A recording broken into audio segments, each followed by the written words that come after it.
talow qolada odayaasha qaarkood waxay ku taliyeen hal la xidho oo ninkan aynu meel ku xidhno fikradiisa iyo mabdiiisu si uu xooga aanbal u xakamayno oo bulshada uga qabanno aynu meel ku xidhno qolo kalena waxay soo jeediyeen aan dillo ra'yiga saddexaad ee la soo jeediyena wuxuu ahaa may aynu masaafurino dhulka ka erino وإذ يمكر بك الذين كفروا ليثبتوك أو يقتلوك أو يخرجوك ويمكرون ويمكر الله الله سبحانه وتعالى ساسوليه سدح ذا الرأي مركي سوتشيدين أين نقو أنسدين رأيي أرانيي إن للدلو النبي صلوات ربي والسلام عليه حيالي هذه لحدنا مبدئ قوتي هي فكر كيسي هي عقيدة قوتي سيدا كل من ميس هذه لإريانا meesha uu tagay ayuu dadku abuuran doonaa kadibna isagoo xoog badan buu inagu soo noqon doonaa xalku waxa weeyaan inaynu dilo ka takhaluso go'aankaas la qaatay go'aanka markii la qaatayna rabbi subhanahu wa ta'ala malakul jibriil buu soo diray nabigu u yimi salawaatu rabbi wasalaam calayhi amar baa lagu siiyay inuu ka baxo magaalada Makka oo ka hijroodo markii la amray ayaa nabigu salawaatu rabbi wasalaam calayhi sida xadiiska sahih al-bukhari xadiithul hijra uu tilmaamayo ayaa nabigu sallallahu alayhi wasallam wuxuu yimid saaxiibkii Abu Bakar oo ahaa ninkii ugu horeeyay ee nabiga rumeeyay salawaatu rabbi wasalaam calayhi saxaabadiisana ninka ugu qaalisan ugu qiimo badnaa ahaa ayuu nabigu u yimid sallallahu alayhi wasallam Abu Bakarna marka ka hor buu damcay in uu Makka isaga tago ka hijroodo laakiin nin reer Makka odayaashii reer Makka kamida soo celiyay oo yaani yiri aniga magacayga ku joog magaalada oo ibn Daqina la yiraahdo Abu Bakar sidii buu ku joogay kadibna nabigu salawaatu rabbi wasalaam calayhi markii loo yimid la yiri ka hijrood Makka ka tag oo waxaad aadaa Madiina aad ayuu saaxiibkii Abu Bakar u yimid nabigu salawaatu rabbi wasalaam calayhi kadibna arintii buu u sheegay way diyaar garoobeen nabigu salawaatu rabbi wasalaam calayhi Abu Bakar Siddiq way israaceen markay israaceen waxay marka qorshuhu uu yahay inay magaalada Madiina soo aadaan Quraysh marka waa ka war heshay inuu nabigi baxay salawaatu rabbi wasalaam calayhi Abu Bakarna raacay in la raadiyo oo marka la daba galo oo la soo qabto ayaa marka la bilaabay gurmad iyo ciidamo meel walba loo diro iyo jid walba la isleeyahay uu ku bixi karaaba ciidamo lagu diray nabiguna salawaatu rabbi wasalaam calayhi ma fogaanin ee magaalada Makka meelka buur agteeda ah oo la yiraahdo yaani thawr la yiraahdo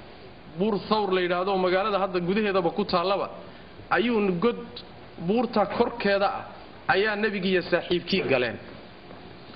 waxay ku tala galeen marka inta ciidamadan wax raadinayay raad qaadkeed daba ordayay intay soo daalayaan oo ka soo noqonayaan inay meesha ku jiraan waa raad gadasho kadib markii ay ciidamadani soo noqdaan oo soo hungoobaan oo soo daalaan inay marka nabiga sallallahu alayhi wasallam iyo Abu Bakar ay baxaan sidaas ay ku tala galeen kadibna Abu Bakar iyo nabigu sallallahu alayhi wasallam godkaasay galeen saddex habeen bay ku jireen Quraysh intay isu timid bay go'aan waxay ku gaadhay abaalgud ah waxay ballan qaaday ninkii Muhammad iyo Abu Bakar keena ama madaxoodii keena ama nolol ku keena 200 halaad buu leeyahay 200 halaad buu leeyahay waa ballan qaad waxa la bilaabay marka in si koox iyo si afraadaba loo raadiyo wadanka lagu baaho jidadka la aado meel kasto laga filayo inuu mari karo in markaasi laga raadiyo ayaa la bilaabay nabiga sallallahu alayhi wasallam iyo saaxiibkiisaan hore u sheegnay godkaasay galeen saddex habeen bay ku jireen sida xadiiska sahih al-bukhari ku yaala uu tilmaamayo Abdullah ibn Abu Bakr Siddiq oo Abu Bakar uu dhalay oo wiil yar oo aqli badan oo aad u karti badan ahaa ayaa marka nabiga sallallahu alayhi wasallam iyo Abu Bakar godka kaga warhayay saddexda habeen habeenkii markii la kala seexdo wuu tagayaa mantuusan waagu bariyina wuu ka soo tagayaa oo magaalada intayna soo toosin buu imaanayaa sidii wax magaalada ka soo toosay uu iska dhigay habeenkii markay magaaladu kala seexatana waa ka tagayaa markaasuu godka ugu tagayaa wixii magaalada sheekadii jirtay iyo warkii la hayay iyo wixii magaalada yaalo dhan buu u geynaya taasi waa xaqii warka dhanka kaleetana Aamir ibn Fuhayra nin la yiraahdo oo Abu Bakr Siddiq adoon u ahaa oo arigiisana raaci jiray ayaa isaguna arigu foofiya subaxdiina wuu soo mariyaa habeenkiina markuu soo caraabinayo godka agtiisu soo mariyaa caanuhu u lisaa markaasuu godka ugu geeyaa hadda nin arigiisa foofsaday oo haddana soo hoyinayo oo galabtii soo caraabinaya ninna tuhmi maayo meeshaana waxa weeye noloshooda yaa ku jirta meeshaasa macnaha waxa ay ka helayeen cabitaanka warka magaaladana halkaasay kala socdeen nabigii sallallahu alayhi wasallam saaxiibkii 3 habeen bay godka ku jireen ayagoo godkii ku jira ayaa marka waxaa soo maray oo ku soo aaday gaaladii raadsanaysay qayb ka mid ah godkii ay ku jireen bay isa soo dultaageen godkii markay isa soo dultaageen ayay marka Abubakar Siddiq radiyallahu anhu iyo nabigii oo god ku wada jira Abubakar baa arkay markaas Abubakar wuxuu yiri rasuulka Ilaahay haddii mid iyaga ka mida uu lugihiisa hoostooda fiirin lahaa wayna arki lahaayeen waa sida xadiiska Sahih Bukhari iyo qeyrkii ku sugan uu tilmaamayo min xadiis Anas ibn Malik wuxuu yiri Abubakar Siddiq qultu lin nabiy sallallahu alayhi wasallam wa ana fil ghar nabiga waxaan ku idhi aniga oo godka ku jira law anna ahadahum nadara tahta qadamayhi la absarana nabi allah midkood hadduu lugihiisa hoostooda fiirin lahaa wayna arki lahaayeen markaas nabigu wuxuu sallallahu alayhi wasallam ma dhannuka ya Abu Bakr bithnayni Allahu thalithuhuma Abu Bakr maxaad u malaynaysaa labo ilaahay saddexeeyo ma waxay kula tahay laba nin nabi maxamed iyo Abu Bakr Siddiq radiyallahu anhu oo rabbi saddex ku yahay oo garab taagan yahay in wax la yeeli karo la arki karayo riwaayo kale waxay leedahay nabigu wuxuu ku yiri uskut ya Abu Bakr ithnayni Allahu thalithuhuma aamus buu yiri saad moodaysa arintu ma ahe labaynu nahay allahna ina saddexeeyo buu nabigu ku yiri sallallahu alayhi wasallam aayadu marka iyo ciwaanka arinta taariikhiga iyo dhacdada taariikhiga buu tilmaamaya la tahzan inna allaha ma'ana idh yaqulu li saahibihi la tahzan inna allaha ma'ana hamurgin buu nabigu ku yiri Abu Bakar hamurgin hana wal baharin hana cabsanin waxba leynama yeeli karo لماذا لأن إلهي بأين لجرة سبحانه وتعالى إن الله معنا حالة مركة وحالة أدك وحالة نبي صلى الله عليه وسلم ساحيب كي مقالدي لغا سو صاري وحالة أي ظروف تكلفتي إني قد قلان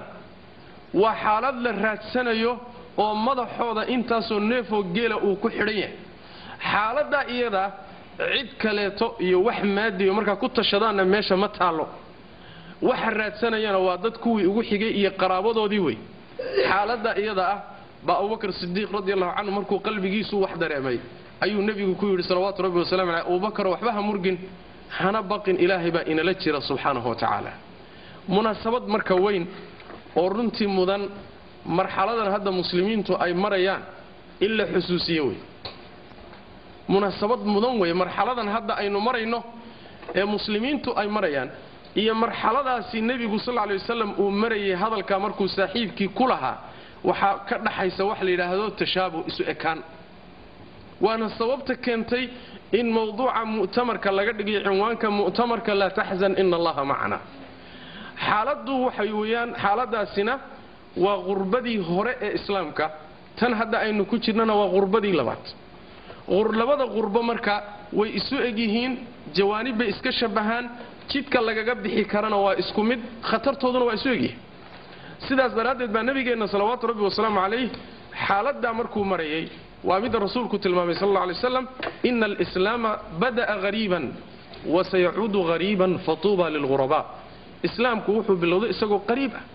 isagoo oo tuka cambaar la isagoo la eriyanayo isagoo dadkiisa la laynayo iyagoo meel ku nabadgeli la isagoo afkaartiisa iyo mabaadidiisa laga soo horjeedo ayuu bilowday